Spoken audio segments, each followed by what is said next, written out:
Bueno, vamos a ir dando comienzo a la charla del día de hoy. Les doy la bienvenida nuevamente a todos los presentes. Gracias por participar. Esta es nuestra última charla online del año. Así que es un gusto haber contado con ustedes y todos los que se van sumando en este ciclo de encuentros virtuales. Bueno, esta vez nos encontramos con la temática Sembrando con Futuro, estrategias hasta el cambio climático, con tres disertantes de renombre y voy a introducir a nuestro moderador, que es Armando Alingui. Él representa en Axoja Ciafa, eh, así que la Cámara de la Industria Argentina de Fertilizantes y Agroquímicos. Él es director ejecutivo allí hace varios años, es docente. Bueno, la verdad que su currículum es muy nutrido. Armando, gracias por estar. ¿Andás por ahí? No te Sí, veo ahora. acá estoy, gracias, Ah, Celina. buenísimo, no te veía. Bueno, Bárbaro. No, no les hago perder más tiempo y les recuerdo a todos los participantes que pueden en el botón de preguntas y respuestas compartir todas sus inquietudes que van a ser presentadas al finalizar las tres exposiciones. Así que bueno, los dejo. Muchas gracias. gracias, Celina. Bien, ahí como comentaba recién, al final entonces vamos a hacer preguntas, algunas preguntas a los expositores, son tres. En este caso va a iniciar Eduardo Sierra, ingeniero agrónomo, que hizo sus estudios en la Facultad de Agronomía de la Universidad de Buenos Aires y graduó allá por 1972. Tiene una especialización en ciencias exactas y naturales con relación a ciencias atmosféricas en la Universidad de Columbia, Missouri.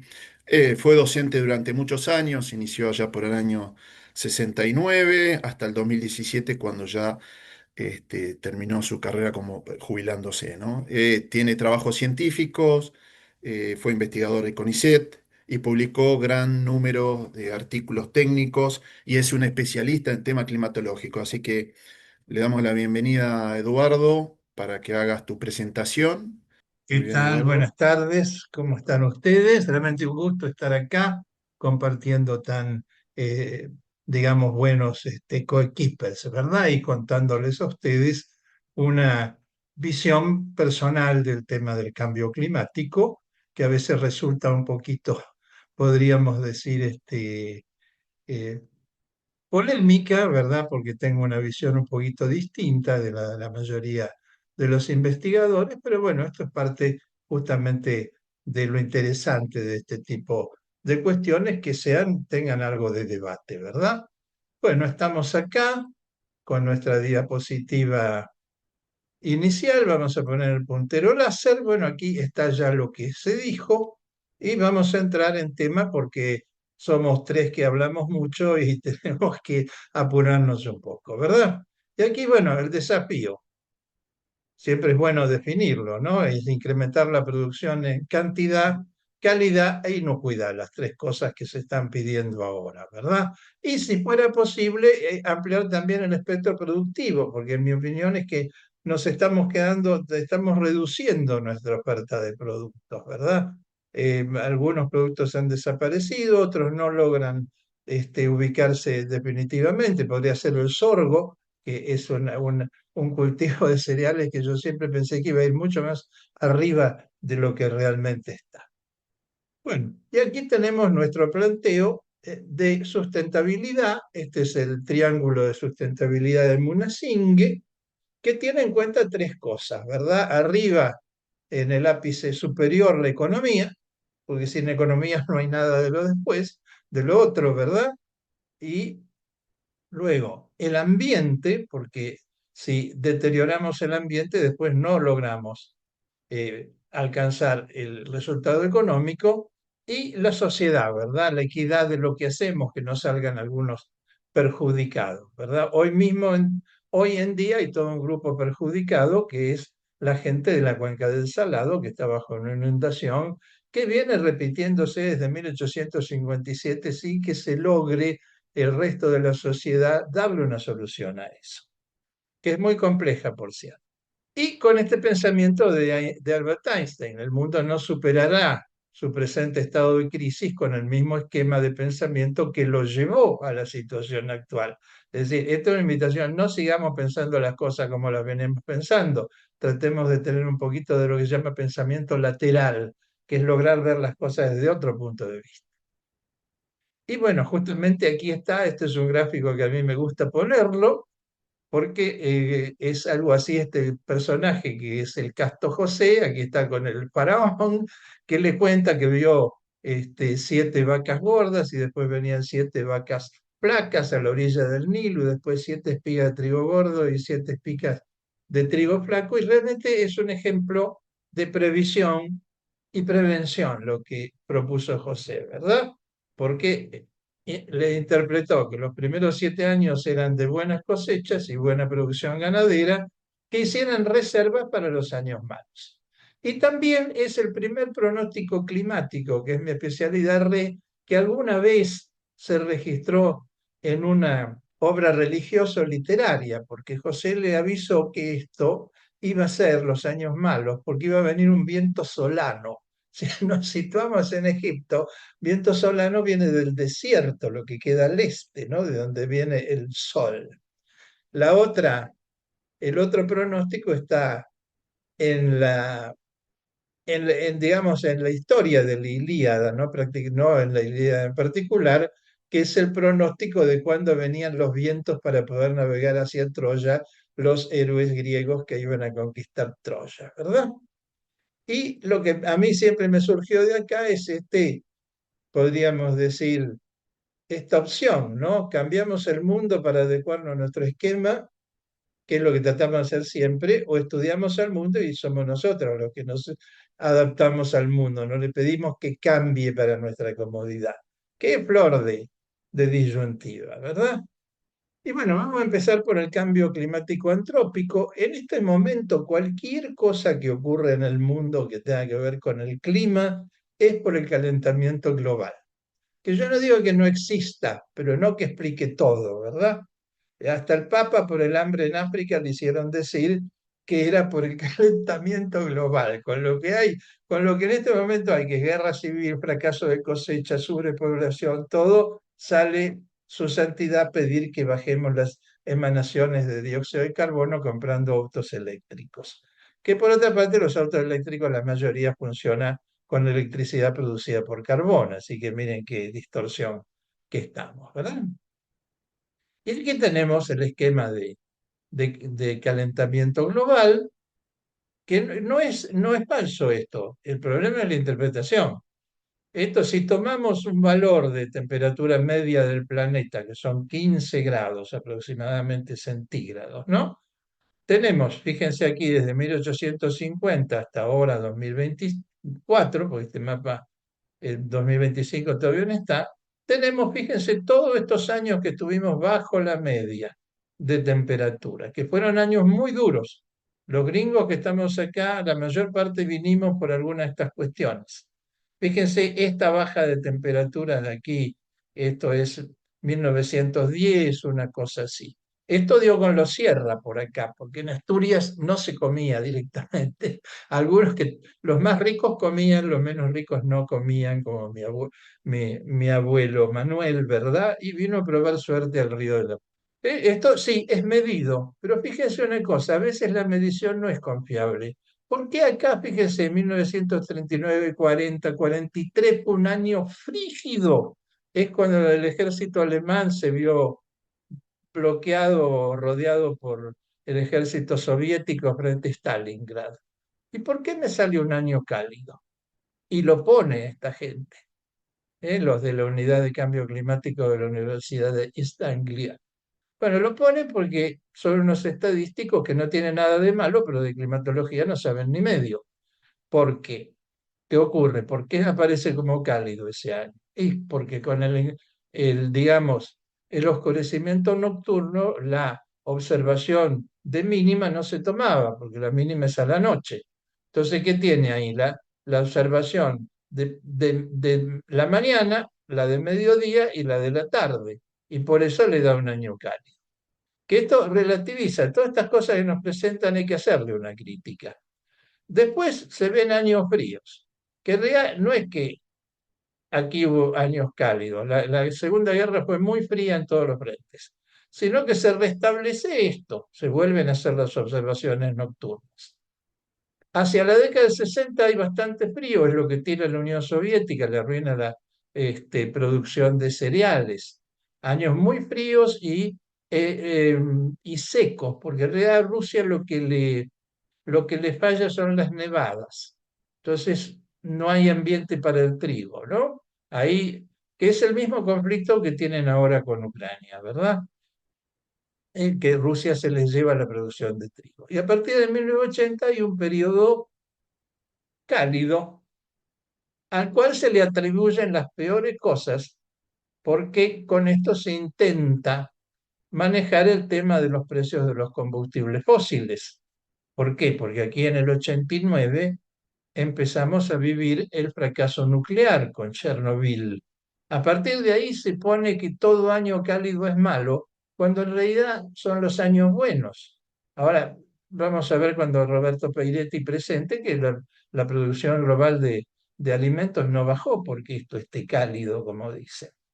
¿Sí? Entonces, esto es esta historia así única que se está haciendo, que tiene otra falla, que es el cambio del clima urbano. Las grandes ciudades con digamos, la iluminación nocturna, el uso de aire acondicionado, el aire acondicionado calienta mucho, enfría hacia adentro, calienta tremendamente hacia afuera. Esta es una imagen de infrarrojo de la ciudad de Nueva York que muestra las áreas cálidas. Miren lo que es Nueva York y todo el conurbano, ¿verdad?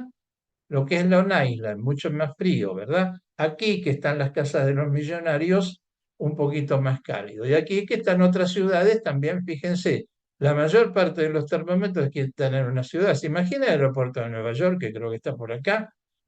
Marca mucha más temperatura que este área de acá. Y acá hay termómetros, no, ¿para qué? Si ahí no vive nadie. Entonces, fíjense cómo relativizamos esto, sin negar que hay un incremento térmico, pero no probablemente lo que está haciendo los desastres que estamos viendo por todas partes, que se deben a otras cosas. Fíjense, aquí hay un cambio climático natural, que es la oscilación antártica y el ciclo de lluvias del cono sur, que paso a explicárselos. Fíjense, el polo tiene mucha influencia sobre nosotros. ¿Vieron estos últimos años cómo ha vuelto el ar muy fuerte desde 2008? 2013 llegó la helada a Itapúa, en Paraguay, donde está el trigo paraguayo. Le liquidó la producción y cada vez está más acorralado el trigo paraguayo porque le llega los vientos polares. Esta es la fase positiva de la oscilación antártica, ¿verdad? ¿Sí? ¿Por qué positiva? Porque esto se llama vórtice polar, está muy fuerte, pero al mismo tiempo está contraído, no llega hacia Sudamérica. Entonces los vientos tropicales, cálidos y húmedos, pueden llegar casi, pongamos, exagerando, hasta Ushuaia. ¿Qué es lo que está pasando ahora? Fíjense aquí dónde está el vórtice polar. Este es el frente de Pampero, que por supuesto siempre hace excursiones hacia el norte, pero la fase negativa, ven cómo se expandió el vórtice polar, todo esto que gira, cómo el frente de Pampero está más al norte y cómo se tuvieron que retirar los vientos polares, perdón, los vientos tropicales, los que traen calor y humedad. Y bueno, si vemos ahora unos gráficos comparativos, si nos situamos en este periodo, ¿no? ¿Verdad? De 1991 a 2006, estos 15 años. Esta es la distribución de lluvias. Ustedes donde ven celestes, todo eso es muy lluvioso. Fíjense que los 1000 milímetros, que es esta línea celeste al lado del verde oscuro, que es la zona húmeda, llegaba a la mitad de la provincia de Buenos Aires. Este verde entre 750 y 1000 milímetros abarcaba todo Córdoba, nordeste de La Pampa, sur de Buenos Aires, ¿verdad? Esto era muy húmedo, provocó, ¿se acuerdan que hubo inundaciones en la cuenca del Salado desde 1985 más o menos? y después se espaciaron mucho, ¿no? No es que no hubo, la de 2019 fue terrible. ¿Por qué?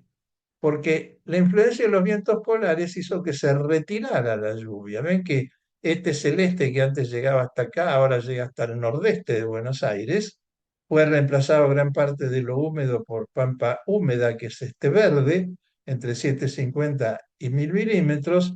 Avanzó la pampa seca sobre la pampa húmeda, este verde amarillento, entre 500 y 750 milímetros al año, y avanzó el desierto y el semiárido. Esto es esta década que fue la de más lluvia entre estos 16 años. Los últimos 16 años que vivimos de 2007 a 2022 ya se retiró la lluvia, empezó a haber una frecuencia grande de años secos, y la proyección a futuro es esta. O sea que donde Roberto Peiretti tenía 1000 milímetros, tuvo que producir en la mayor parte con menos de 1000, y se va a tener que agarrar cuando lleguemos, estemos transitando este periodo más seco todavía, porque sigue bajando la lluvia. Fíjense que de hipótesis de que hay una especie de ciclo de lluvias viene de lejos, ya lo empezó a ver Florentino Ameguino. El ingeniero Clave, el director histórico de Bordenave INTA, ya lo veía clarísimo, y el doctor Ernesto Bigliso, una de las luminarias de este tema, lo estudió con métodos paleoclimáticos, que son todas estas redondelitos celestes. ¿Por qué paleoclimáticos? Lo que se estuvo fijando en los anillos de crecimiento de los árboles, los testimonios históricos, ¿verdad? Toda esta primera sequía muy grande es la fase seca, fin de la pequeña edad de hielo, que fue un periodo muy, muy frío y seco que hubo de más o menos desde 1600 hasta 1800. Acá en 1850 y algo sube la lluvia bruscamente, empieza a inundarse la provincia de Buenos Aires. En 1857 estaba tan inundada Buenos Aires que llegaba un vapor, habían puesto una compañía de vapores que llegaba hasta Chascomús, que había quedado aislada. Después del agua bajó mucho, siguió inundándose, pero bajó mucho, los vapores no pudieron entrar nunca más. Hubo un clímax por 1900 y algo, y después empezó a bajar la lluvia. Esto es estimado, a partir de aquí hay observaciones. En este trabajo hasta 1994, pues este trabajo es de 1994, ¿sí? De hace 30 años, que vio toda la bajante, la tremenda sequía de los años 30, 40, que perjudicó a la economía del mundo, porque esto se dio en el Midwest norteamericano, y la burbuja inmobiliaria de los productores que no podían pagar la hipoteca de su campito hizo caer a Wall Street en el martes negro de 1920. En 1994 el doctor Vigriso preguntaba, ¿sigue subiendo la lluvia o va a imitar a esto y va a bajar? Los dos escenarios, que lamentablemente hoy, 30 años después, vimos que volvió a bajar. Este es un ajuste ya hecho por mí de los mismos datos de Bigliso, pero ya desde donde hay observaciones, ¿verdad?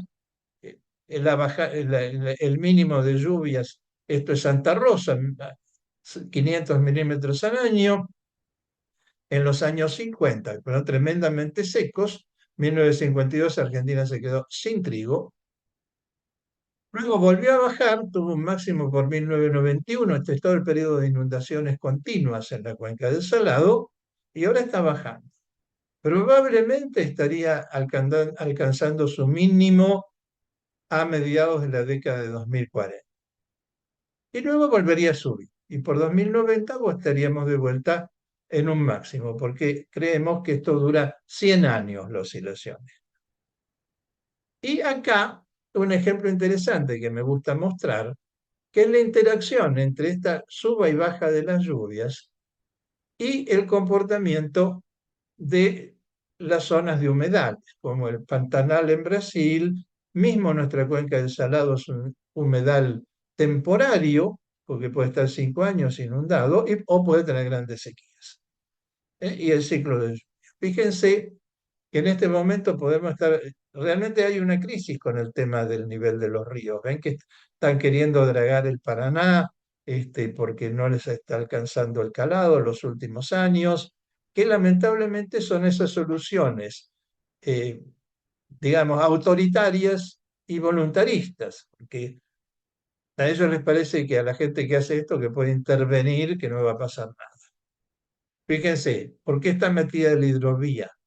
Y porque acá arriba está, en Mato Grosso está eh, el puerto donde realmente se inicia, ¿no? Cáceres, la hidrovía, que carga toda este área que se ha desarrollado mucho ahora. Y les molestaba que esto es un humedal, que no podían pasar las barcazas, así que lo dragaron. Y entonces ya ahora no, casi no es un humedal. Y le ha transmitido esta irregularidad al río, al Paraguay. ¿No? Cuando esto se junta con 3 años seguidos de la niña, nos manda el calado muy abajo, ¿verdad? Y también el Paraná River, debajo de Yacyretá, también le está faltando agua para la esclusa. A veces hay varios trenes de barcazas que quieren bajar por la esclusa de Yacyretá y no pueden. La prefectura los tiene que hacer esperar un poco, pues si no se le gasta el agua, porque la esclusa es un ascensor descensor de barcos. Entonces, si ellos ven que no tienen suficiente agua, tienen que espaciarlo, es un problema para las navieras, ¿verdad? Y claro, esto es lo que pasa aquí, ¿no? Fíjense cómo es el Pantanal en condiciones naturales, ¿verdad? Una hermosura de naturaleza, ¿verdad? También está el problema, el mosquito más chico era grande como una gallina, o es todavía, pero un gran pulmón de la zona.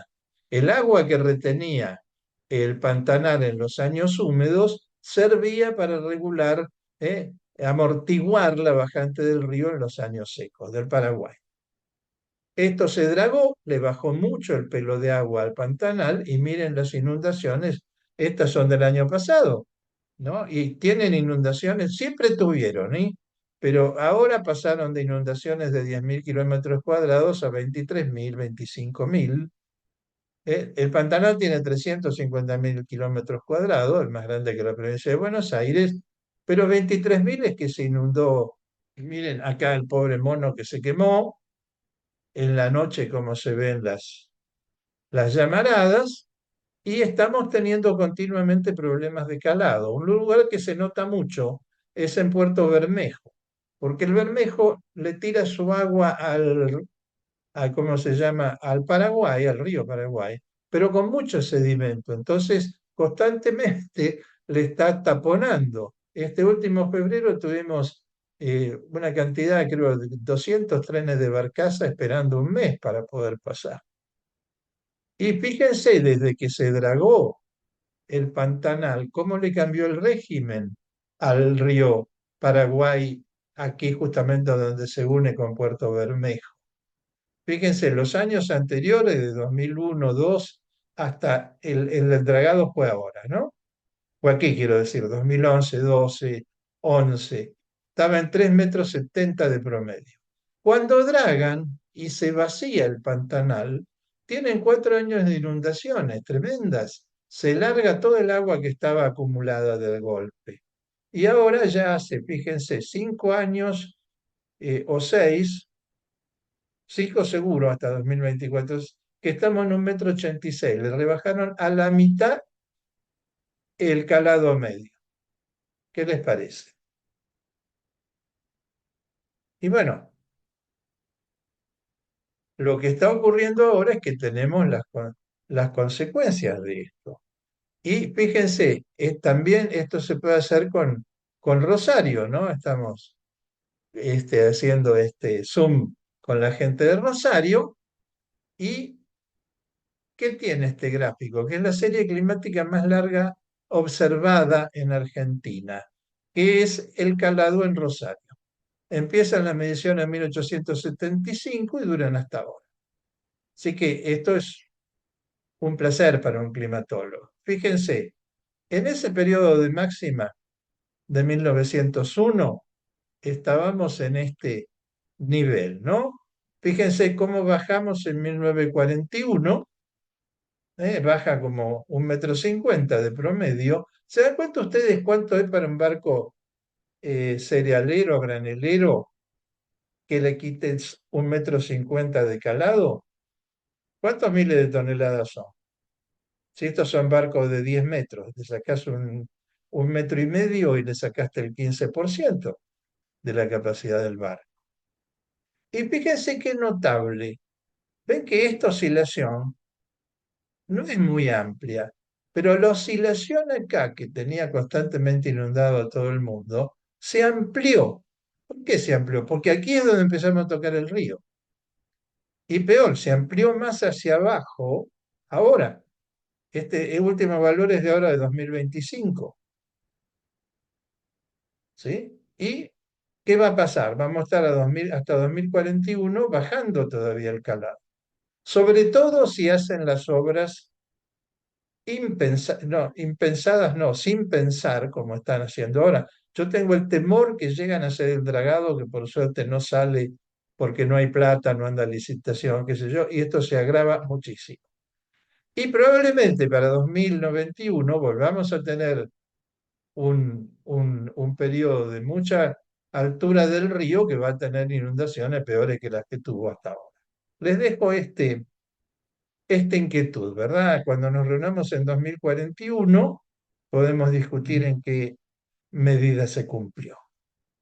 Y bueno, fíjense, esto ya está en la cuenca del Salado, esto es las inundaciones al 21 de noviembre, ¿verdad? Que tengo también la impresión que esto ha sido muy agravado por la construcción de esa mega obra, el Plan Maestro del Salado, que cuentan que es 6 veces la construcción del Canal de Panamá. No, no de Panamá, perdón, de Suez, y creo que 4 veces la del Canal de Panamá. Y que probablemente nunca se termine, pero cada vez se nota que esto agrava los anegamientos, porque lo que hace el canal es tirar más agua a los bajos. Esta zona es la que está peor, ¿ven? Por acá. Porque como es un semi-humedal, no logra salir por acá el agua. Ven que acá no llega el agua. Las inundaciones peores siempre están por acá, porque el agua no logra llegar acá, ni al río propiamente, ni al canal de desagüe.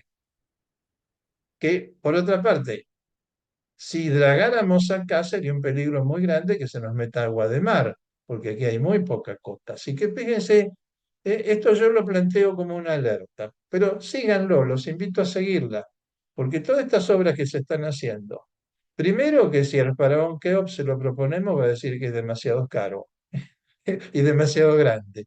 Y segundo que están siendo totalmente o en una medida muy grande, no exageremos, contraproducentes. Y bueno, si entramos ahora en el complemento, la variabilidad climática natural de rápida, ¿no? Que es el ENSO, el niño o la niña que constantemente están tomando un valor y el otro en forma muy difícil de predecir. Acá tenemos la niña, que es cuando las señales que se nos enfría aquí el Pacífico ecuatorial, y que es un fenómeno con acción global. A la mayor parte del mundo le produce inundaciones. En la India, en Sudáfrica, en Australia, en la Malasia, en el norte de Sudamérica, son cuando se le vienen abajo las favelas a Venezuela, etcétera, pero funciona al revés. Acá, justamente en el sur norteamericano y en gran parte de la región pampeana argentina, que son años que se pierde producción. 1888-89 tiró prácticamente el plan primavera del doctor Alfonsín y determinó su renuncia anticipada. Y hacen subir tremendamente a Chicago, que no presta atención. Chicago no tiene sensibilidad a lo que pasa en el resto del mundo, porque son otros productos y porque es la producción norteamericana. Y acá tienen cómo se vienen comportando las niñas, de su comportamiento a fines del siglo pasado, su actual comportamiento, fíjense cómo se ha ido el celeste a Corrientes y ha avanzado la pampa húmeda sobre la zona húmeda y la pampa seca sobre la pampa húmeda, y el árido acá, y lo que nos espera en los próximos años. Amén de que probablemente tengamos casi un 50% de niñas, porque aumentó la frecuencia de la fase. Esto es el Niño, es totalmente lo opuesto. Aquí tenemos un calentamiento muy grande. Se invierten las anomalías, llueve en Norteamérica y en la región pampeana, aumenta la producción, baja el precio. ¿Sí? Esto es como han ido cambiando los niños también, de unas inundaciones tremendas, como ustedes ven acá, a estos últimos años que el niño hace llover más que lo normal, pero no tanto, y la que nos espera en los próximos 15, 20 años, con el agravante que disminuye la frecuencia de los niños. De manera que, fíjense, estos años que vamos a transitar, ¿qué es lo que pasa con la frecuencia? La niña va a pasar de 4 cada 16 años a fines del siglo pasado a 6 cada 10 años durante el comienzo de este siglo y mucho menos, quiero decir, mucho más, casi la mitad de los años en el periodo que estamos abriendo. El neutral queda fijo, pero el niño le da a la niña. ¿Sí? Entonces estamos yendo hacia un ambiente crecientemente más riguroso. Y ahora, ¿qué podemos decir de esta campaña? Fíjense, hemos ido pasando a una niña, porque la niña la reconocemos por el enfriamiento del celeste acá. Se ha enfriado el Atlántico. ¿Eh? ¿Por qué empezó esta temporada tan lluviosa? Porque en marzo estábamos casi en el Niño y después se fue enfriando y ahora estamos entrando en la etapa Niña, que todo el mundo por las lluvias en la cuenca del Salado, etcétera, etcétera, está temiendo el peligro de grandes lluvias. Y más bien ahora estamos cambiando de fase, estamos pasando, probablemente no sea una niña muy fuerte, pero tampoco va a ser un niño. Y esto es lo que nos dicen los australianos, ¿verdad? Mirá, nos dicen, ustedes vienen de estas anomalías de menos 0,4 grados, que son un neutral frío, pero en marzo estábamos todavía más arriba. Este gráfico tiene el rango de anomalía térmica del Pacífico, el cero perfecto, de 0 a Eduardo, más perdón, 0,8. Eduardo, te queda un minutito, ¿eh? Bueno, con un minuto me alcanza. Con un minuto estamos. Entonces, 1 minuto 30. ¿Y qué va a pasar? Vamos a entrar en el Niño con el máximo de Niño para diciembre, después se empieza a aflojar, pero es probable que en marzo todavía estemos con una anomalía negativa de lluvias y recién hacia mayo estemos en el rango positivo. Que entonces ahora pueden venir un par de meses de estrés, donde ustedes van a estar deseando que llueva lo que ahora no quieren que llueva, y después se va a ir normalizando. Y bueno, acabamos de cumplir, no sé si me robé unos segundos de las exposiciones de los otros expositores, pero acá estamos terminando. Y le devuelvo el control al moderador. Muchísimas gracias, Eduardo, muy interesante. Recuerden hacer las preguntas si quieren. Y seguimos con la próxima, Roberto Peiretti. Él es productor agropecuario, ingeniero agrónomo, máster en ciencias, socio, fundador de APRESID, con más de 50 años de trayectoria en el desarrollo de sistemas agroproductivos sustentables.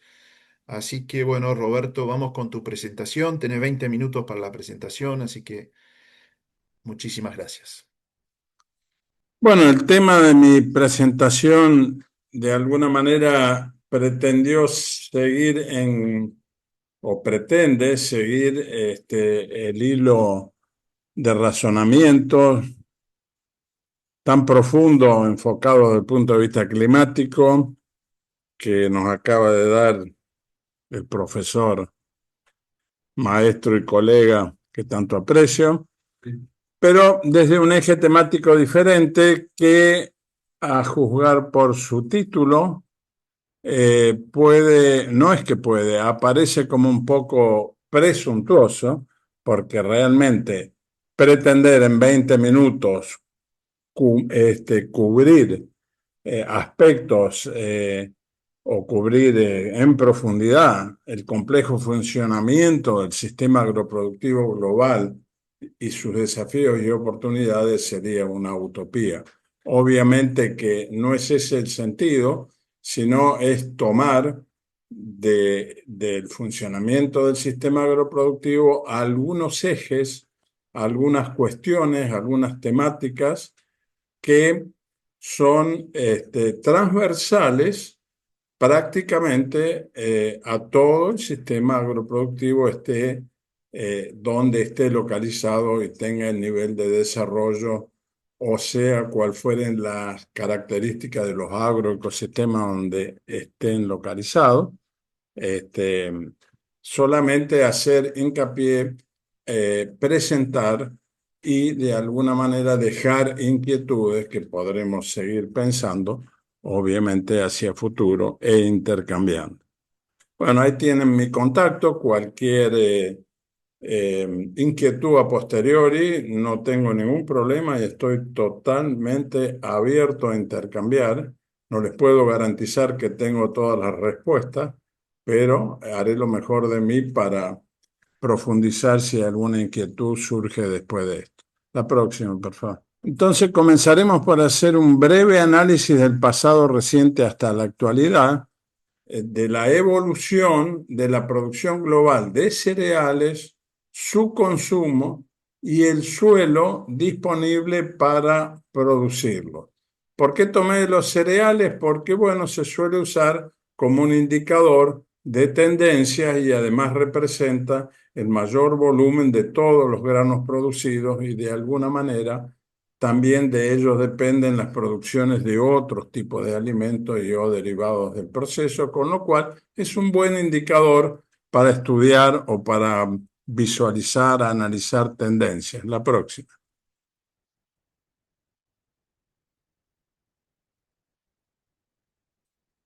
Existe un gran desafío del sistema agroproductivo global en el cual todos estamos involucrados y es que mientras la población y la demanda por los productos agrícolas crece en tiempos humanos, la disponibilidad de suelos para producirlos solo crece en tiempos geológicos. Vaya si es un desafío al preguntarnos cómo tenemos que manejar ese precioso, escaso recurso que son los suelos productivos.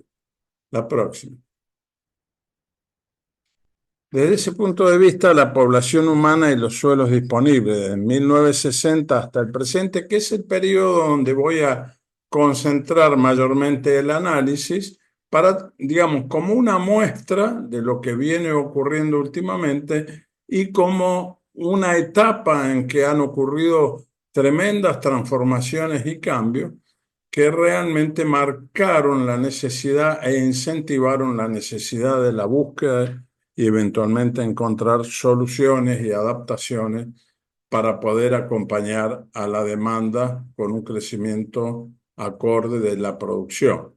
En ese periodo de la década del 60 hasta la actualidad y alguna proyección pocos años para adelante, vemos que, de acuerdo a estadísticas de FAO, disponíamos per cápita de alrededor de 0,45 hectáreas por habitante del planeta, y en el 2050 se prevé que solo va a llegar a 0,20. Hoy estaríamos en la mitad de lo que teníamos en la década de los 60.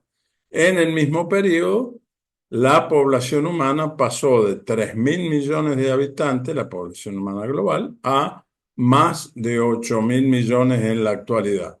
Entonces esto hizo que, como los suelos no se producen en tiempos humanos, no se generan, haya caído a la mitad. Vaya si es un desafío para poder enfrentar y acompañar a la demanda. La próxima, por favor. Rápidamente, no les pido miren detalles y números, solamente en la década de los 60 y tomando la producción global de cereales, rondaba en el orden de los 1.000 millones de toneladas anuales, y hoy por hoy este gráfico llega hasta el 2015, pero si lo trasladamos a la actualidad continúa la misma tendencia y estamos alrededor de 3.000 millones de toneladas anuales de producción de cereal. Fijándonos que año a año los excedentes, que son, porque la línea azul es el consumo y la línea roja la producción, si nos fijamos año a año, haciendo un balance al cierre, tenemos las cifras de exceso o defecto o faltantes, las cuales nos dan una idea de lo sensible del tema.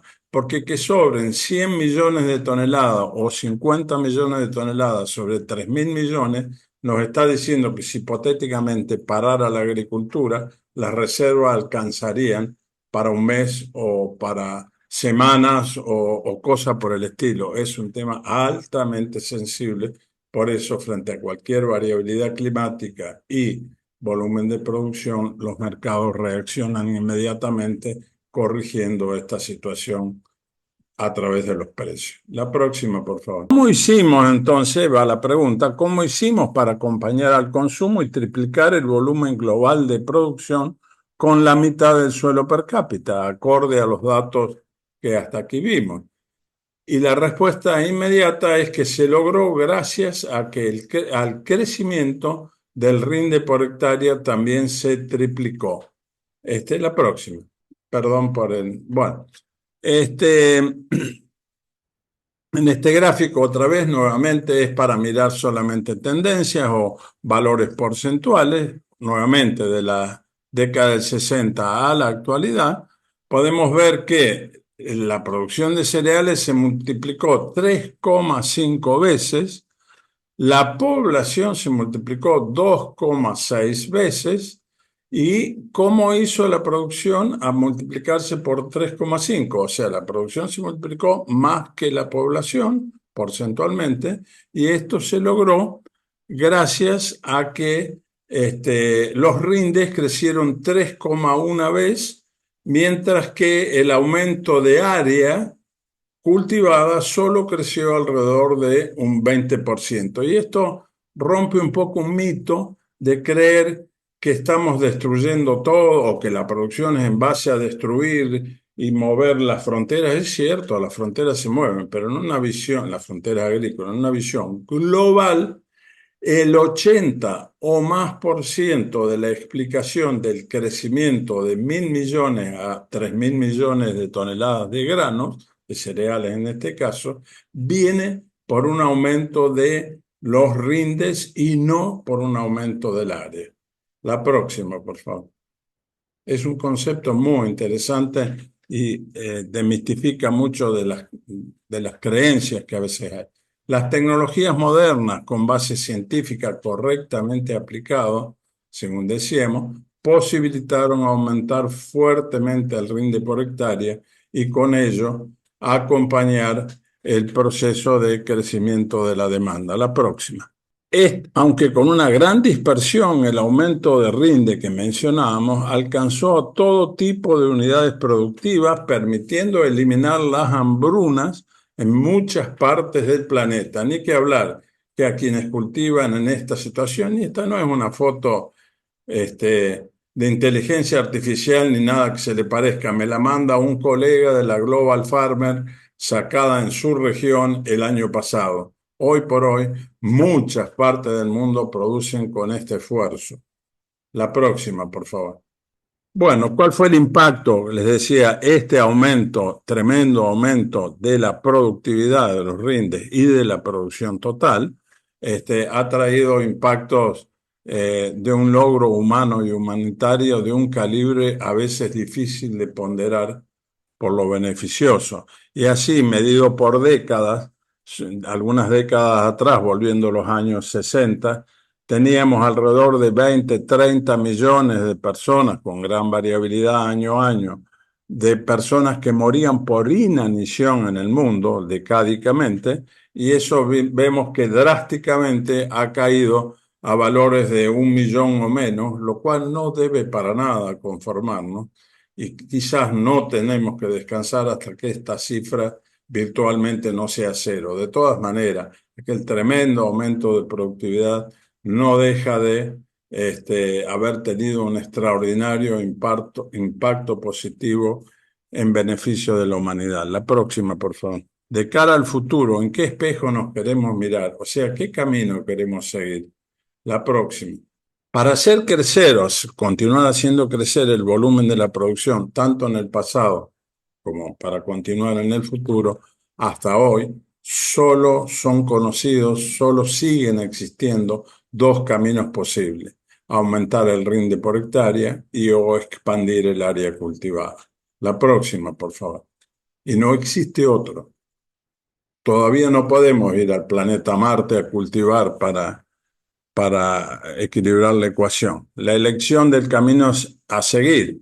En la medida que prioritariamente elijamos el camino de seguir haciendo crecer el rinde en forma sustentable, esto tiene que ver con que los suelos crecen en tiempos geológicos y la demanda o la producción debe crecer en tiempos humanos. En la medida que prioricemos esto, vamos a estar quitando presión a la necesidad de expandir, y esto no es una proyección a futuro, esto ya se vio reflejado, como les mostraba con los datos, que no son míos, son datos duros de la realidad. El 80% del aumento del volumen vino de la productividad. Esta elección, que aparece como muy lógica, racional y apoyada en la evidencia de la historia, lamentablemente se ve entorpecida en su implementación o se ve dilatada o demorada por las corrientes de pensamiento y potentes acciones de carácter extremo que limitan su implementación en muchos casos. La próxima, por favor. Las posturas que entorpecen la elección del mejor camino a seguir.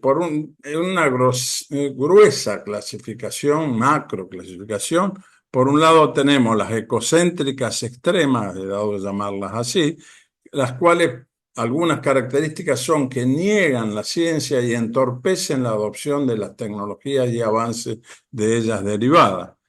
En el otro extremo tenemos corrientes homocéntricas extremas, que son cortoplacistas y se basan en la explotación indiscriminada de los recursos y no son sustentables. O sea, erosionar o utilizar los suelos con el criterio de explotación. Eso debe ser abandonado. Ambas son limitantes y limitadas, y deberemos buscar y seguir un camino intermedio, sensato, racional y conciliador de ambas dos. La próxima, por favor.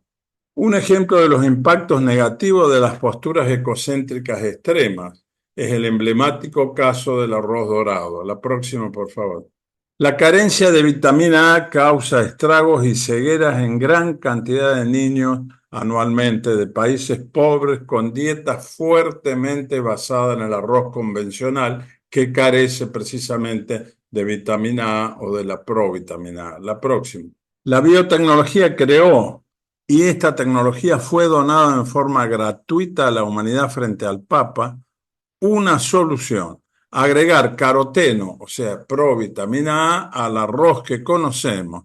Sin embargo, su adopción aún al día de hoy se demora por prohibiciones absurdas de su uso.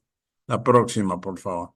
Estos seres humanos con los cuales tuve la fortuna de poder compartir una corta convivencia y conversaciones y saber de ellos y de sus necesidades, son los que más necesitan y los que esperan la llegada de estas nuevas tecnologías antes de que sea tarde para ellos.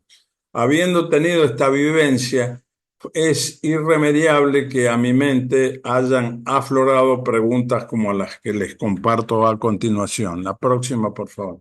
¿Quién se hace responsable de que las soluciones disponibles no lleguen a donde se necesitan que lleguen con urgencia?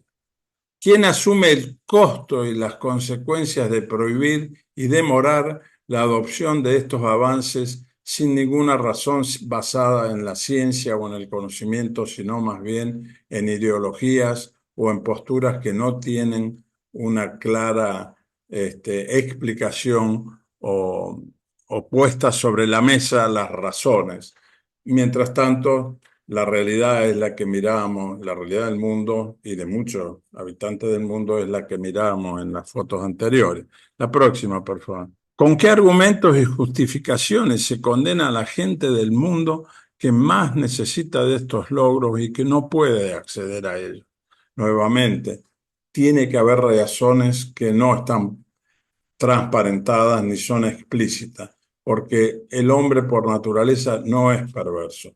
Entonces, creo que algo de todo eso hay detrás de estas cuestiones. La próxima. Ahora vamos al otro extremo, el paradigma del arado y las labranzas, que de paso tiene 10.000 años desde que comenzó la agricultura. Se basa en la idea de explotación de los recursos, al punto que hablamos de explotación agropecuaria en vez de un uso intensivo pero sustentable. Comenzando por el suelo, estas posturas debieran ser abandonadas, o esta corriente de pensamiento y de acción, repito que fue un paradigma que duró 10.000 años, afortunadamente empezó a corregirse y aparecen, si no bien soluciones que son panaceas, aparecen caminos alternativos mucho más promisorios. La próxima, por favor.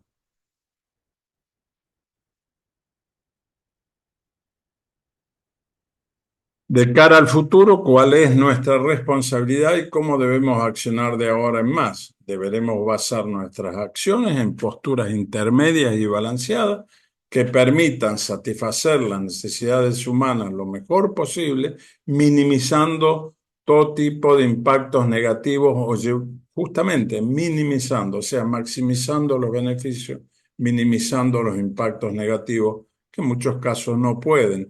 Los impactos negativos son cambios que no pueden eliminarse en su totalidad, pero sí mejorar el balance. La próxima, por favor. Me está avisando que llego a los 20 minutos, pero el pasaje de una a otra me... Transitar por el camino del medio aflora como el camino a seguir. El sistema de siembra directa, repito, sin ser una panacea ni una meta final, sí marca un nuevo camino, un nuevo paradigma. El mismo nos muestra claros beneficios y aparece como un camino mucho más sensato y conciliador de las dos posturas que puse en los extremos para conceptualizar la problemática. La próxima, por favor.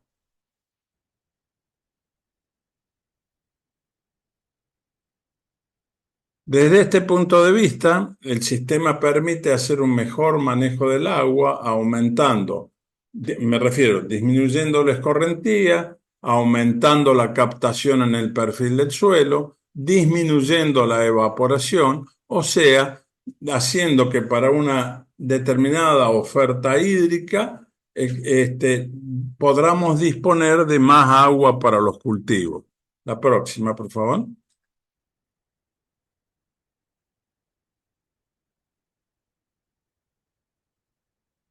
Más agua disponible permite generar más biomasa, la que junto a la ausencia de labranzas que oxida el carbono que existe en el suelo, habilita precisamente a ganar carbono en el suelo, o sea, a mejorar el balance. Más agua, más fotosíntesis, más generación de biomasa, que adecuadamente manejada con este nuevo paradigma hace que la tendencia al mediano plazo, el balance de carbono vaya siendo positivo hacia el suelo. Y por otro lado, tenemos la situación opuesta del paradigma de 10.000 años hasta la fecha, que netamente lleva a una pérdida de carbono desde el suelo como balance. La próxima, por favor.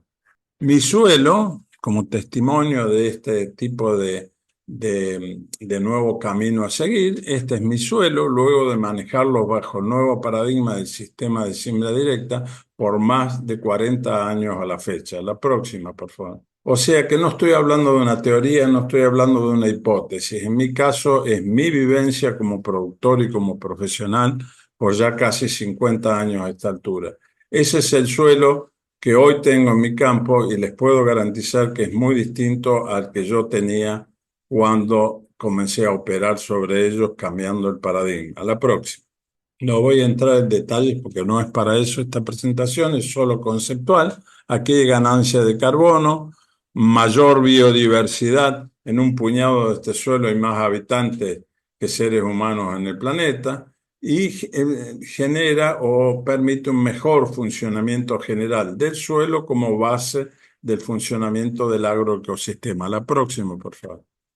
La combinación del mejor manejo del agua, la mayor captación de carbono y la formación de biomasa, la ausencia de labranza con mantención del suelo cubierto, el control de la erosión, etcétera, etcétera, sumados a la utilización estratégica de todo tipo de conocimientos y tecnologías derivadas de la ciencia, nos permiten acceder a un mayor nivel de resiliencia frente al supuesto cambio climático o frente a las situaciones que nos mostraba el profesor Sierra en su brillante presentación anterior, y a un mejor funcionamiento del agroecosistema con la consecuente mejora de la productividad y de los rindes.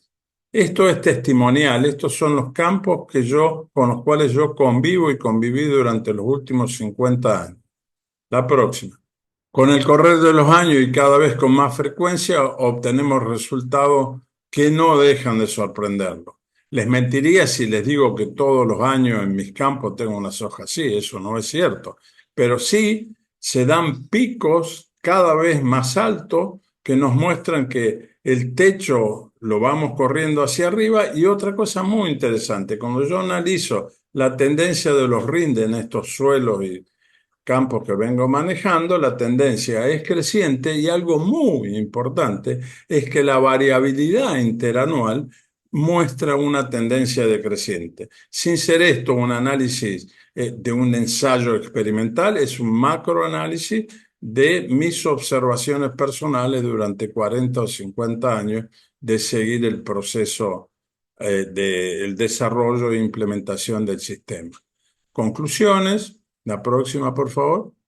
Teniendo en cuenta los datos, realidades y cuestiones hasta aquí analizados, la pregunta que interroga si vamos a ser capaces de continuar alimentando a la humanidad en el futuro, bajo mi modesto criterio, debiera ser reemplazada por aquella que dice si nos van a dejar que lo logremos. Y esto no se trata de buscar culpables o de buscar, me refiero culpables de no haber podido aún ir más lejos, sino que responde a aquellas tendencias o aquellas posturas extremas que entorpecen aún un progreso más rápido del que venimos consiguiendo. Como ser humano y productor, desde mi mirada optimista y objetiva, siento que tenemos la obligación moral y humanitaria de proveer los alimentos y otros bienes derivados de la agricultura a toda la especie humana presente y por venir. Muchas gracias por vuestra amable atención. Gracias. Muchas gracias, Roberto. Muy interesante la presentación. Ya tenemos algunas preguntas ahí en el chat y le damos la bienvenida a Rodolfo, ingeniero agrónomo, Facultad de Agronomía, en el año 1976, fitomejorador por más de 40 años, es consultor internacional, investigación y estrategia, autor de más de 270 variedades de soja, autor de numerosos trabajos de investigación, director técnico de Conavia, actual presidente de Axoja, expresidente del Colegio de Ingenieros Agrónomos de Santa Fe, cofundador y expresidente de ProSoja, cofundador de SADESO, Sociedad para el Desarrollo del Uso de la Soja, actual miembro del Comité Continuo de Conferencia Mundial de la Soja y ha tenido distinciones en el país, más de 10 distinciones en el país y en el exterior. Así que, Rodolfo, te damos la bienvenida, muchas gracias. Bueno, buenas tardes, gracias por estar. Y bueno, el tema era un poco el que está expuesto, variedades de soja resilientes frente al cambio climático. Y siempre la idea de esto no es algo aislado, sino que es parte de lo que se vino conversando recién, donde, bueno, dentro de un sistema productivo, el tema del mejoramiento genético y de la biotecnología obviamente tiene su tarea.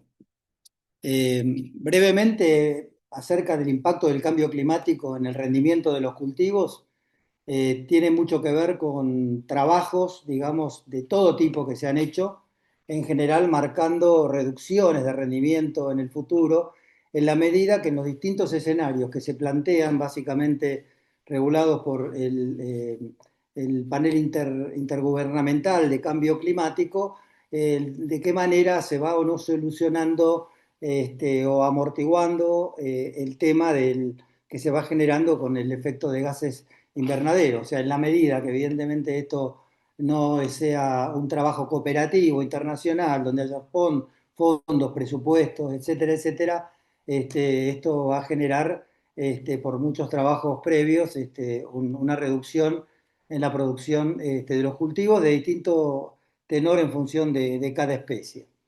Eso solamente como presentación, con lo cual esto promueve, digamos, a los fitomejoradores, nos promueve la necesidad de contar con las posibilidades que nos brinda la genética y la biotecnología para poder mitigar este impacto. ¿Cómo impacta en la cadena alimenticia el tema del cambio climático? Bueno, el aumento de la intensidad de las lluvias erráticas, incremento en inundaciones, en la temperatura, en el dióxido de carbono, la sequía, la salinización, aumento del nivel del mar, la desertificación, bueno, cosas que estamos viendo prácticamente todos los días, más allá de que, bueno, haya distintas interpretaciones en cuanto a los ciclos. Y los impactos directamente van a una baja en el rendimiento o un incremento de plagas y enfermedades, como se está viendo en algunas regiones, y una menor calidad nutritiva, una menor calidad de los productos que estamos cosechando. Dos grandes temas son los estrés abióticos y los estrés bióticos, ¿no?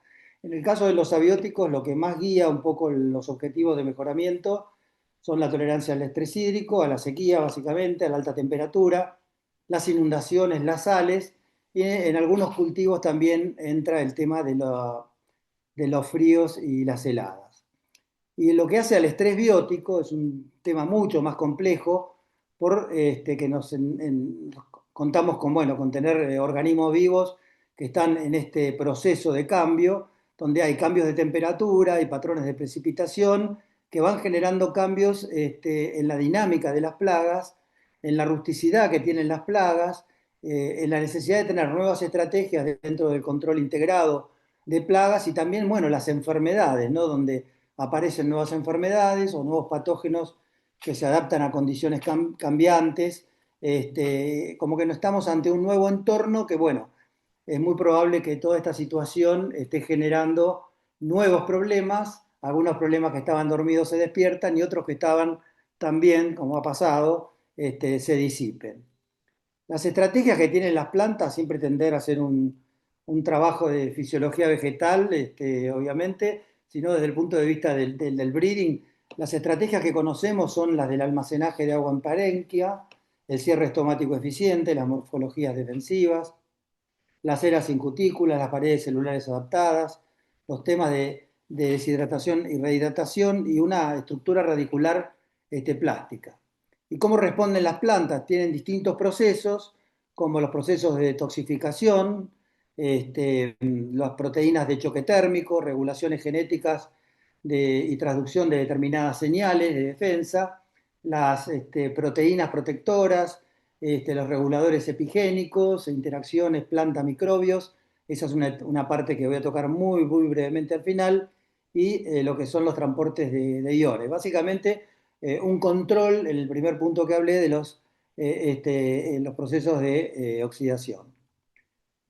Solamente para mostrar qué contribuyó el desarrollo de transgénicos en estos temas, y fue indirecto, pero concretamente, de acuerdo a estos trabajos que se presentaron cuando se cumplieron 25 años del desarrollo de la puesta en el mercado de la soja transgénica, un ahorro de emisiones de dióxido de carbono por secuestro de carbono, esto incluye a todos los cultivos y también incluye a todos los cultivos la reducción de las emisiones de dióxido de carbono por menor uso de combustible. Esto tiene un impacto, digamos, en lo que es este tema del cambio climático. Básicamente, pocas respuestas hasta ahora han tenido los transgénicos per se a resolver problemas de los estreses que acabamos de comentar, más allá de los intentos que hubo por la complejidad y por lo poligénico, digamos, de la situación desde el punto de vista genético en las distintas especies. ¿Cómo se ataca este problema desde el mejoramiento? Bueno, tenemos lo que es la identificación de la variedad genética existente en función del objetivo que tenemos, los mapas genéticos, marcadores moleculares, todo esto viene ya en la etapa del mejoramiento molecular hace unos 30 y pico de años, aumentar la variación genética propia, donde, bueno, no solamente las mutaciones que se inducen o que pueden ser al azar, sino el gran capítulo de que hoy estamos hablando mucho de lo que es la edición génica, donde el sistema CRISPR-Cas, que no es el único, tiene aplicaciones enormes en la investigación de los cultivos para comprender los procesos fisiológicos o para dar soluciones concretas frente a estos temas. Y extender la variación genética más allá de la especie, que sería básicamente la transgénesis, que puede o no estar cruzada con lo que es la edición génica. Lo que decíamos recién de lo que es el breeding molecular, o sea, cuáles son las herramientas que hoy se están trabajando, en algunos de los ejemplos que hoy voy a dar, básicamente la asistencia genómica para el breeding, que básicamente lo que hace es, frente a un conocimiento de la genómica de las plantas en distintos niveles, como acá se va viendo lo que sería la genómica asistencial, la nueva generación de la secuenciación, el pangenómico, la superpangenoma, que sea directamente el panorama completo del genoma de una planta, lo que hace esto es acelerar los procesos, digamos, de obtención de traits o de características que se expresan, por supuesto, en el fenotipo y que uno observa cuando analiza el impacto que tienen los temas generados por el cambio climático, ¿no? Y todo esto mediante un panorama de un breeding acelerado que hoy se está haciendo en general a nivel internacional, es muy fuerte, de poner en el menor plazo por las herramientas que contamos los productos en el mercado, lo que es el gran tema del fenotipado, que hoy ya no es más el ojo, sino que es la ayuda que tenemos de todas las nuevas tecnologías, y la edición génica. Estas tres cosas hoy están cambiando el tema del mejoramiento genético en cuanto a poner productos de mejor performance en el mercado. Como decía yo, el fenotipado es un tema muy, muy sensible, muy importante, que básicamente lo que genera es, con toda esta cantidad de materiales que tenemos, muchas están muy relacionadas con todo lo que es el desarrollo de AgTech, fundamentalmente en Argentina, que en ese sentido estamos en un nivel muy fuerte a nivel internacional. Cuando, bueno, caracterizamos de alguna manera los materiales, utilizamos todo este tipo de instrumentos, y básicamente con la mezcla de la inteligencia artificial, el machine learning o el deep learning, lo que hacemos es una predicción genómica. O sea, conociendo la genética, conociendo la genómica y los materiales que tenemos como variabilidad genética, de qué manera podemos llegar y predecir cuál es el producto final al que estamos de alguna manera diseñando y obteniendo. El tema de sequía es el tema central, o sea, no hay que hablar de cambio climático para hablar de sequía, obviamente, pero bueno, ya sabemos que es el principal factor que reduce los rendimientos. Se ha estudiado ampliamente el tema, no en soja, sino en muchos cultivos. Básicamente en un cultivo como soja, donde básicamente se hace en secano, y si bien tenemos que tener variedades rendidoras, tenemos que tener variedades estables. Acá se ven fotos de la Argentina, concretamente San Justo, Santa Fe, donde, bueno, se ven diferencias entre los materiales que se han ido desarrollando, ya hace unos años esta foto. Y básicamente tenemos que pensar que la sobrevivencia de la planta es intolerable, o sea, no es que viva muerta la planta, o sea, tiene que estar obviamente produciendo. Que el ajuste osmótico, que es una de las herramientas y de las estrategias de los cultivos, no es positivo en lo que es el ciclo total, obviamente. El crecimiento lento también es inaceptable. Existen diseños experimentales cada vez más sofisticados con Big Data como para poder alcanzar productos más estables en cuanto a estos temas. Y no pretender que en un desierto vamos a poder tener una producción. Eso tampoco hay que tenerlo bien, eso lo tenemos que tener bien presente, ¿no? La respuesta de la soja a la sequía obviamente son morfológicas, todas las conocemos, las respuestas fisiológicas que tiene, que vamos a comentar algunas, y las respuestas bioquímicas también. Y bueno, y también tener en cuenta lo que es la interacción biótico-abiótico, ¿no? O sea, acá tenemos una foto donde tenemos un problema de estrés hídrico de dos materiales, una tolerante y una susceptible, y un ataque de macrofomina que muchas veces no se sabe si es la causa o es el efecto de esta situación, con lo cual van muy de la mano en muchos casos esta interacción, ¿no? El proceso sí, es lento evidentemente para obtener materiales mejores. Materiales, en mi experiencia, ha llevado no solamente partir de una variedad genética ancha, sino que ha sido más lento, ¿no? Con obtener materiales que creo que se pueden demostrar por datos de Rexo que de allá algunos años o bueno, impactos en el mercado, de que ha habido materiales obviamente mejores. Y bueno, básicamente que el testing que se hace, el mejoramiento genético de alto rendimiento, a veces hace que uno tenga variedades más productivas, generalmente es así, y los ambientes pobres es como que siempre fue, no, darle mucha importancia. Pero bueno, también eso ha hecho que en muchos de los cultivares o muchas especies la ganancia genética se dé en ambientes de alta, ¿no? Generalmente las variedades, como digo, se eligen por productividad y por resistencia a enfermedades y no por esta variante. El tema que es complejo, ¿no? Básicamente el tipo y el grado de respuesta depende del tiempo y de la duración del estrés, con lo cual es muy difícil tener a veces un gen que gobierne esto, que realmente es más complicado, es la respuesta más poligénica, ¿no? Y bueno, y la selección en ambientes artificiales ha dado realmente resultados. En la foto que mostraba antes, acá a la derecha se puede ver un ambiente donde, bueno, se dan condiciones especiales y luego con distintos tomas desde el punto de vista de drones se puede evaluar el comportamiento de los distintos materiales. Acá sabemos que la planta tiene prevención en lo que hace el mayor contenido de agua, la baja conductancia, alta eficiencia respiratoria, el vigor temprano de la planta, una serie de características, crecimiento y profundización de las raíces, como hemos comprobado en algunas variedades que tienen diferencias importantes entre ellas, que nos explican su comportamiento. Y el caso de la tolerancia, bueno, cuáles son las estrategias que ahora vamos a ver. Y acá lo que tengo es mostrando una foto de una visita que tuve hace muy poco a un programa que compila todo esto, ¿no? El fenotipado, junto con una selección a nivel de un planteo artificial de sequía, en este caso de la Universidad de Missouri. Bueno, el tema del marchitamiento lento es otra de las características que la vemos habitualmente cuando vemos parcelas, ¿no? O sea, cuando vemos pares, digamos, de determinados materiales que tardan más, digamos, en generar la marchitez en condiciones de baja humedad. Esto, ojo, que tiene evidentemente implicancia en lo que es la fijación de nitrógeno. Realmente la planta lo primero que hace es dejar de gastar energía en eso, la mayor tolerancia a la deshidratación y tienen menor, y bueno, y las variedades que tienen un mejor comportamiento en el slow wilting hacen que tengamos menos pérdidas, ¿no? Pero bueno, no todos los genotipos son iguales, difieren entre ellos, lo que vemos acá en una foto a nivel ya de campo comparativa, material que, bueno, cómo termina la situación, ¿no? Donde tenemos una pérdida de rendimiento muy fuerte en variedades que han marchitado rápidamente y otras variedades. Estos son fotos de la Argentina, con casos argentinos, con variedades argentinas, en este caso en la localidad de Emilia, en Santa Fe. Otro de los temas que se han evaluado es el incremento del carbono 13, ¿no?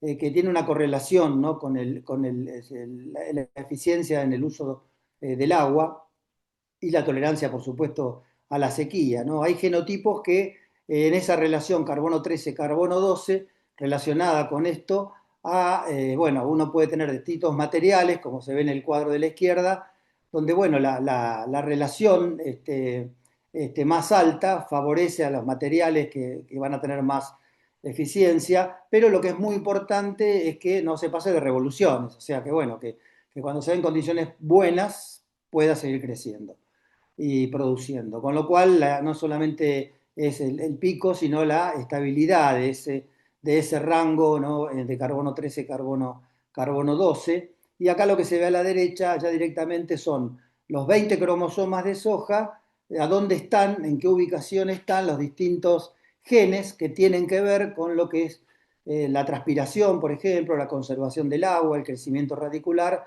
y la variación estomática. O sea, hay varios papers que muestran que esto ya está desde el punto de vista marcado y que existen marcadores moleculares para trabajar sobre esto.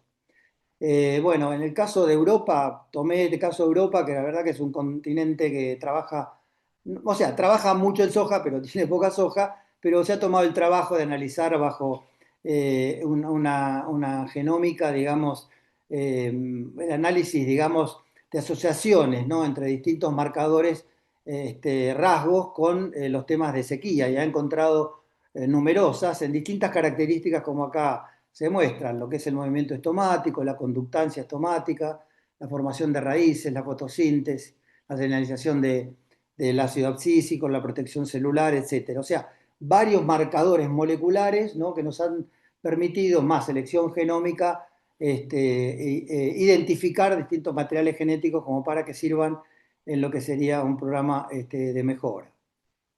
Bueno, el tema de los factores de transcripción, hemos escuchado, por el caso que se ha comentado en los últimos varios años, ¿no?, el HB4, que modula la expresión de varios genes, pero bueno, el complejo de iniciación de todo este proceso es activado o reprimido por estímulos ambientales hormonales. O sea, acá hay una reacción en cadena donde hay una señal de sequía, una señal de salinidad, etcétera, donde hay receptores, esto se transforma en mensajeros, y ahí es donde actúa sobre los factores de transcripción, que son como llaves moleculares para la expresión de genes de respuesta al estrés. Así que, bueno, de esto hay muchas cosas. Lo de HB4 es un caso argentino, pero no solamente hay decenas de patentes, sino que hay también decenas o cientos de trabajos al respecto. Sin embargo, hasta ahora no se ha encontrado realmente en el tema sequía una respuesta concreta y eficiente, y que realmente el productor la pueda visualizar, que es a veces siempre que es el objetivo. En lo que hace al tema térmico, básicamente el estrés térmico que hoy comentamos también tiene un proceso muy parecido de una transmisión de una señal para que analiza cambios bioquímicos, y básicamente las plantas reaccionan obviamente de forma negativa, producen un estrés oxidativo, se inhibe la germinación, reducción de carbohidratos, se altera la fotosíntesis, la reducción de biomasa, reducción de polen, granos, lo sabemos muy bien esto en cultivos como el maíz. Y bueno, la adaptación a estas temperaturas se da de distintos procesos fisiológicos, algunos de los cuales ya mencioné. Una de las cosas más interesantes que por lo he observado en los últimos 3 años es el apagado no fotoquímico. O sea, es un trabajo que se está haciendo también en la Universidad de Missouri, donde, bueno, lo que se está logrando, ustedes saben que, bueno, la fluctuación de la luz en condiciones de campo, y tiene mucho que ver siempre con el tema térmico, ¿no? Porque generalmente cuando hay un efecto térmico, generalmente tenemos días diáfanos donde el efecto de la luz puede ser con baja luminosidad, no pernicioso, y sí con alta luminosidad. Y bueno, básicamente acá lo que hace este gen que se ha individualizado es disipar el exceso de energía lumínica en forma segura, en forma de calor, evitando daños al aparato fotosintético, ¿no? Entonces lo que se ve, yo lo ilustré con unos anteojos oscuros, donde cuando hay baja luminosidad, el anteojo permanece chico, y cuando hay una alta luminosidad, lo que hace es frenar ese impacto, ¿no? Y bueno, lo que se están obteniendo en este momento son plantas transgénicas, en este caso con 3 genes, donde se ve que hay una relajación en este efecto y que mejora la fotosíntesis y el rendimiento. Esta foto es de Pottsville, Missouri, y está desarrollado en la Universidad de Columbia en Missouri. Otro tema interesantísimo es el tema de anegamiento y sumersión. Los cambios climáticos, como estamos hablando, aumentan la frecuencia de las precipitaciones. Estos son trabajos que están haciendo desde hace muchos años. Hay una muy buena variabilidad genética, obviamente que no se van a salvar de anegamientos muy, muy largos, pero bueno, diferenciamos lo que es un anegamiento, que es la forma que permanece el agua en la superficie del suelo por poco tiempo, y la sumersión, donde prácticamente está toda la planta, ¿no? Entonces, en este caso, lo que vemos es que ha habido un impacto enorme en los últimos años. Tenemos el caso en Estados Unidos en el 2019, y lo que recordamos en el sur de Brasil también en el año 2024, ya en época de cosecha, donde, bueno, los temas de anegamiento y sumersión, y bueno, ni hablar de Argentina, que por suerte, por ahora, aunque la verdad que es dramático el tema, no ha tomado los cultivos de verano, que, bueno, concretamente no se pueden sembrar directamente, ¿no? Pero bueno, la soja tolerante a la inundación, como yo decía, hay una variabilidad genética. Se está trabajando todo en lo que es el fenotipado con distintos procedimientos, básicamente en suelos muy planos.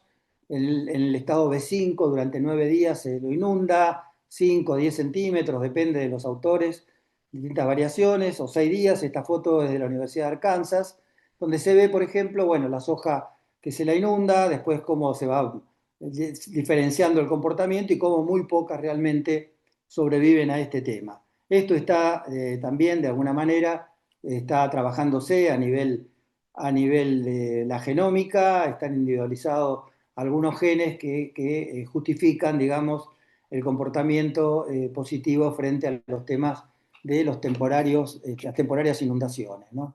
Y bueno, las herramientas moleculares en el caso de inundación son las mismas que hablé hoy en la parte inicial, básicamente todo lo que tiene que ver con el Genomic Wide Selection, todo lo que es el mapeo, los reguladores también de transcriptomas, los GMOs. En el caso de arroz hay productos GMO candidatos donde hay genes bueno, que están en la soja por ahora, no lo tenemos, pero sí se están haciendo trabajos con marcadores moleculares para este tema. Y bueno, el campo grande de lo que es la edición génica con el CRISPR, donde, bueno, también quisiera mencionar que existen hoy no solamente 4 o 5 formas de edición génica, sino que dentro de las mismas ediciones génicas tenemos empresas que están avanzando mucho, empresas chicas que hoy ya están creciendo mucho, donde incluso pueden hacer un cambio, digamos, en la genética de la planta, en un determinado gen, y también en forma simultánea en varios genes en el mismo momento, ¿no? O sea, esto ha avanzado enormemente y seguramente va a dar resultados. Vuelvo a decir que lo que es la edición génica hoy, cuando uno va a un congreso internacional, cada vez hay más trabajos. Muchos de estos trabajos sirven para comprender, ¿no?, cómo funciona una planta frente a los distintos temas que queremos, en los que queremos hurgar, pero también la cantidad de solicitudes de permisos en edición génica que tienen que ver con estos temas ha crecido en los últimos 10, 12 años de manera significativa. Veremos cuántos de ellos realmente pueden transformarse en un producto que realmente tenga valor, pero hay muchas expectativas respecto a eso. Otro tema interesante, la tolerancia a las sales. Si bien los breeders lo hemos trabajado esto en la Argentina desde hace muchos años, en zonas como el centro norte de Córdoba, también en Chaco, bueno, se habla de 4 o 5 millones de hectáreas en la Argentina con problemas medios o muy graves con el tema de sales, y ya habíamos observado cómo hay variabilidad genética, ¿no? Pero bueno, básicamente hoy, en el caso de soja, se han identificado también marcadores moleculares asociados con genes, ¿no? Y Loci en rasgo cuantitativo, los QTL que estamos utilizando de forma habitual, marcadores moleculares que nos llevan básicamente a obtener productos de mejor tolerancia a la sal. Es un tema internacional, un tema muy grave. Hay avances en muchos cultivos. Yo diría que en maíz ha identificado muchos genes que tienen que ver con esto, en soja menos, pero bueno, hay variedades que están demostrando también un buen comportamiento. Dentro de ese campo de lo que es la tolerancia a la salinidad está lo que se llama las sojas excluders, ¿no? Son plantas que excluyen y pueden tolerar los altos niveles de cloruro, ¿no?, en el suelo, y que restringen la concentración, lo cual hace que no permita la entrada de sales. Ahí se ve una planta en un invernáculo con un comportamiento como no excluder o excluder, que básicamente hoy, por ejemplo, en el sur de Estados Unidos, la Universidad de Arkansas discrimina cualquier variedad que entra a la red de cultivares, si es de un tipo o si es del otro. Y a veces, bueno, en el caso de Argentina, que hemos introducido variedades en Estados Unidos, nos hemos dado cuenta cuando no habíamos hecho el test correspondiente que estábamos con variedades de los dos tipos en este momento. Bueno, la ausencia, obviamente, de no tener esa característica hace que la planta sea susceptible y, bueno, con el tiempo vaya produciendo menos y muera. Y bueno, hay un gen mayor, el GM-SAL3, que es el principal de la tolerancia a las sales en soja. También bueno, en lo que es edición génica, acá hay un cuadro donde muestra distintos cultivos con distintos objetivos, hay muchísimo como trabajo, como decíamos, y básicamente lo que se ha visto es una lista de genes que están implicados en la tolerancia a los estrés como el caso del abiótico, y que se sobreexpresan evidentemente en los materiales. Con lo cual se está dirigiendo con esta metodología, mutagénesis, a sitios específicos para poder desarrollar. Y estos avances, como decía, son los que más expectativa nos están causando, ¿no? Y bueno, ya para terminar, básicamente no podemos dejar de mencionar todo lo que tiene que ver con el microbioma, ¿no? Hoy decíamos que tenemos que pensar todo lo que es el mejoramiento genético y la biotecnología en lo que es el sistema productivo. Hoy Roberto mencionaba, ¿no? Las ventajas en lo que hace la diversidad microbiana en el suelo con el caso de la siembra directa, etcétera. Y bueno, el microbioma, hoy ya se están aislando productos concretos, ¿no? Con distintas cepas para poder desarrollar bioinsumos, ¿no? Que actúan de una manera protectiva, digamos, frente a enfermedades y también benéficos desde el punto de vista a manejar también los temas de estrés. O sea, acá tenemos una planta de maíz en la muestra, pero básicamente son, son los microbios los que de alguna manera activan el efecto del sistema de defensa de la planta y por otro lado actúan directamente contra la plaga determinada, o activa sistemas de defensa. No sé, un caso más concreto en el caso de la soja, lo que se está usando para todo, para lo que es la tolerancia al nemato de quiste, que ya tiene productos, bueno, y todo el mundo está trabajando atrás de estos objetivos también, con lo cual todo tiene que ver con todo, como dijo alguien famoso, y bueno, el mejoramiento genético tiene que ver con el cambio climático, quiere mitigarlo de alguna manera, quiere poner el hombro también para que los productores puedan producir más ante condiciones adversas y siempre dentro de un sistema productivo sostenible, como se explicó recientemente. Muchas gracias. Muchas gracias, Rodolfo, por la presentación, a los tres expositores, muy claro. Ahí nos quedan un minuto. Le agradecemos a la Bolsa de Cereales, al área de capacitación que nos brindó el soporte para poder realizar el webinar. Ellos tienen una capacitación a continuación, así que por eso estamos limitados con el tiempo. Pero finalmente, como conclusión, eh, interesante ver la serie de tiempo que mostraba Eduardo, climatológicamente hablando, y qué es lo que está sucediendo. Y quizás algo importante es que la tecnología acompañe toda esta serie de datos y nos permita tener más previsión y que el productor agropecuario pueda entender qué es lo que puede suceder en el tiempo, ¿no? Aunque sea en el tiempo inmediato. Parecería como que también el cambio climático, como decía Rodolfo, las estrategias productivas pueden llegar a cambiar por el tema de nuevas plagas o nuevos escenarios que antes no estaban contemplados. Y toda la tecnología que recién mostró Rodolfo y los cambios tecnológicos que se están dando a una velocidad tan rápida que hasta una tecnología que hoy está vigente parecería que en unos años puede llegar a ser obsoleta, porque está reemplazada por la inteligencia artificial, cómo la inteligencia artificial va a articular en todos los procesos tecnológicos y cómo se va a poder aplicar esto en la ciencia, tanto en clima con el mejoramiento genético. Y por último, Roberto nos iluminaba con el tema de la necesidad de tener sistemas productivos sustentables y también esto de globalizar las tecnologías para que áreas geográficas donde quizás no ha llegado la ciencia en el grado que lo tenemos en otros países, cómo repercute en la población. Y ahí la pregunta que continúa es cómo las políticas públicas tienen que acompañar esos procesos para que la tecnología se vea reflejada en el bienestar del ser humano, ¿no? En forma sustentable y tener un bienestar para todos. Así que les agradezco mucho, perdón lo rápido que tuvimos que ir, pero ya tenemos que dejar la plataforma para la bolsa de cereales. Así que Celina, muchas gracias por la Perfecto, bueno, invitación. muchas gracias especialmente a los tres oradores, Eduardo, Roberto y Rodolfo, y Armando por tu colaboración. Así que agradecemos a todos, a la Bolsa de Comercio de Rosario, ni hablar, que nos facilita este espacio de Zoom. Y cualquier inquietud o consulta que tengan, nos pueden hacer llegar las mismas. A partir de mañana ya va a estar subida la charla completa con todas las presentaciones y podemos compartir las presentaciones en PDF con todos los conectados. Así que bueno, gracias a ustedes y bueno, los esperamos a todos el año que viene en nuestro nuevo ciclo de charlas que será edición 2026. Muchas gracias, Eduardo, Roberto, Rodolfo y Armando.